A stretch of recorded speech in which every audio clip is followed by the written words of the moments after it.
오늘 새벽 함께 보실 하나님의 말씀은 창세기 38장의 말씀입니다. 봉독은 26절만 봉독합니다.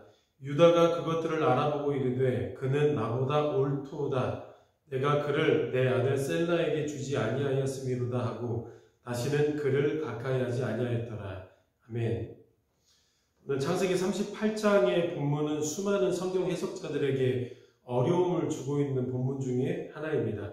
그 이유가 어디 있냐면 37장에서 요셉의 이야기를 본격적으로 시작을 했는데 갑자기 너무 뜬금없이 유다와 다말의 근친상간과도 같은 이런 스토리의 본문이 떡하니 등장하기 때문입니다. 창세기의 문맥의 흐름으로 보면 자연스럽게 흘러가려면 37장에서 곧바로 39장으로 넘어가는 게 자연스럽습니다. 37장 마지막은 요셉이 애굽으로 팔려가면서 끝이 나죠. 그리고 39장 1절을 이렇게 시작을 합니다. 요셉이 이끌려 애굽에 내려가며 바로의 친위 대장 애굽 사람 보디발이 그를 그리로 데려간 이스마엘 사람의 손에서 요셉을 산이라. 그래서 37장에서 곧장 39장으로 넘어가면 이야기가 훨씬 매끄럽게 전개가 됩니다. 그런데 요셉이 팔려가는 바로 그 시점에 떡하니 오늘 유다와 다말의 본문이 삽입되어 있는 것이죠. 데이비슨이라는 사람은 이 38장에 대해서 심하게 이야기하기를 후대의 성경 편집 기자들이 잘못 끼워 넣은 본문이다 라고까지 이야기를 할 정도입니다. 여러분, 왜 요셉이 팔려가는 이 시점에 오늘 본문 유다와 다말의 이야기가 들어가 있는지를 오늘 살펴보기를 원합니다. 본문의 전개를 보니까요, 유다가 가나안 여자 수아라 하는 자의 딸과 동침해서 세 아들을 얻게 됩니다.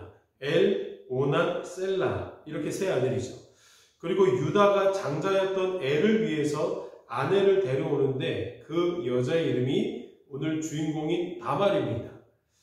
그런데 첫째 아들 엘과 둘째 아들이었던 오난이 다 여호와 하나님이 보시기에 악하였기 때문에 죽음을 당합니다. 그래서 이제 남은 아들, 셋째 아들이 다말과 함께 가문을 계속해서 이어나가야 합니다. 며느리였던 다말에게 셋째 아들이 장성하기까지 아버지 집에 돌아가서 수절하고 있으라 라고 이렇게 말을 합니다. 근데 여기서부터 문제가 복잡해지기 시작합니다. 유다가 셋째 아들이었던 셀라가 장성했음에도 불구하고 다말에게 주지 않습니다.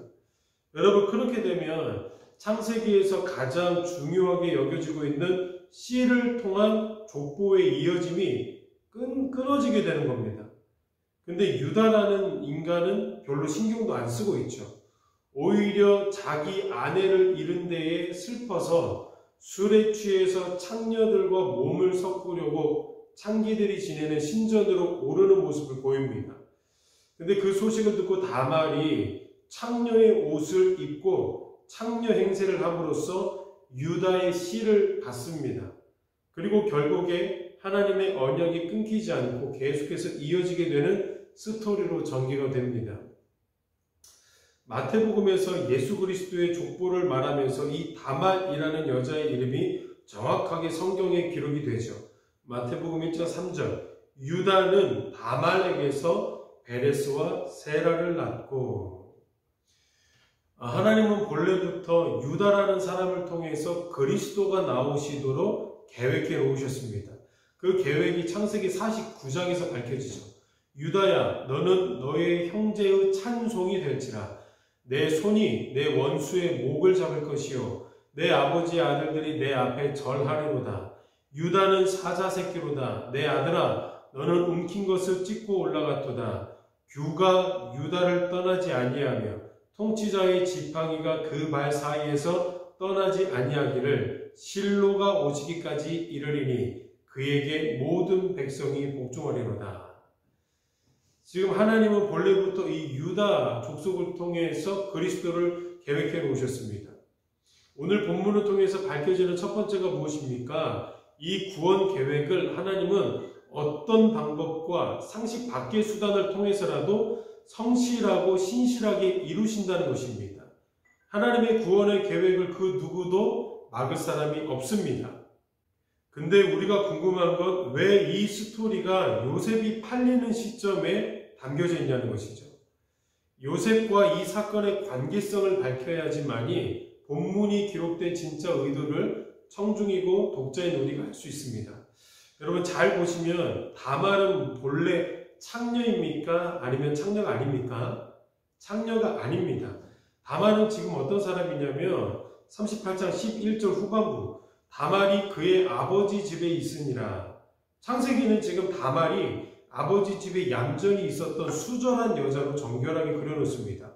그런 그녀가 유다의 어리석음과 거짓스러운 행동 때문에 스스로가 창녀의 옷을 입게 되는 겁니다.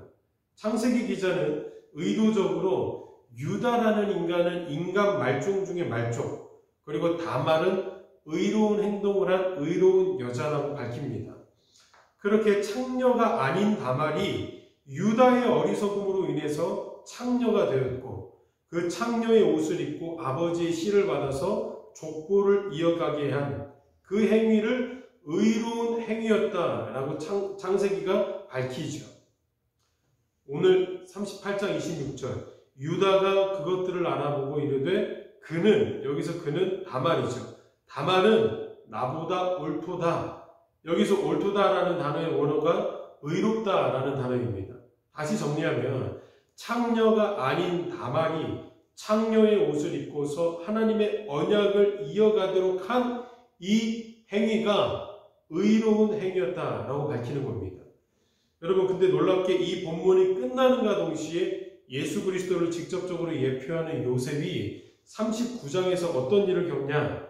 보디발의 아내를 육체적으로 범하지도 않았는데 육체를 범한 간음한 사람으로 낙인이 찍혀서 그 죄인들, 왕의 죄수들이 갇히는 감옥에 갇힙니다.